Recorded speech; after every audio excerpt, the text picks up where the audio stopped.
शेष महेश दिनेश गणेश सुरेशहु जाहि निरंतर धावै।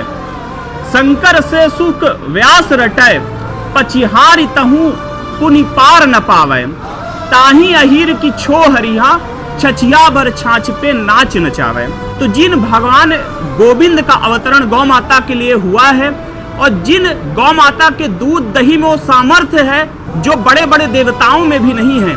बड़े बड़े देवता भगवान का दर्शन करने के लिए ललायित रहते हैं, वही भगवान गौ माता के दूध और दही को पाने के लिए ललायित रहते हैं, क्योंकि ये गौ माता भगवान की भी भगवान है।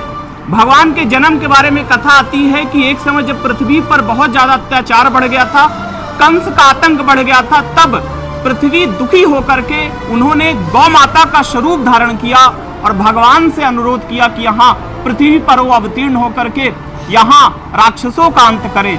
तो गौ माता के अनुरोध को उन्होंने स्वीकार करके इस पृथ्वी पर, इस धरा पर अवतार लिया। ये भगवान को क्या आवश्यकता है जन्म लेने की, क्योंकि भगवान की कल्पना मात्र से प्रलय आ सकता है। तो भगवान केवल गाय के रक्षा के लिए, गाय की सेवा के लिए जन्म लेते हैं। और द्वापर के अंत में जब भगवान का जन्म हुआ तो भगवान गोविंद बनकर के, गोपाल बनकर उन्होंने गाय की सेवा की, गाय की रक्षा की। और त्रेता में भी भगवान ने गाय की सेवा के लिए जन्म लिया। गाय के लिए परशुराम बने हैं और गाय के लिए ना जाने कितने ही सनातन वीरों ने अपने जीवन का बलिदान दे दिया है। उन्हीं गौ माताओं की आज इस तरह से दुर्दशा है।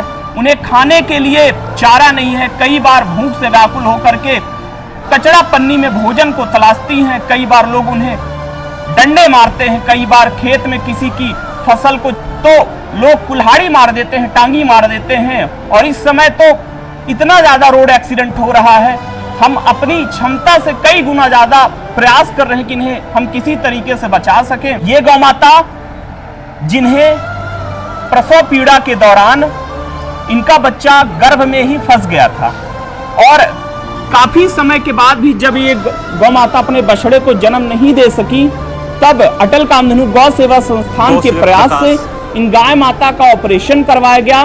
मृत बछड़े को बाहर निकाला गया और गौ माता को जरूरी इलाज के बाद अटल कामधेनु गौ सेवा संस्थान में लाया गया है। आने वाले जन्माष्टमी पर्व में आपसे भी अनुरोध है कि आप यथाशक्ति गायों की सेवा के लिए, गायों की रक्षा के लिए संस्थान को जरूर सपोर्ट करिएगा, ताकि हम ज्यादा से ज्यादा गायों की सेवा कर पाएं, उनकी मदद कर पाएं। जय गौ माता, जय गोपाल।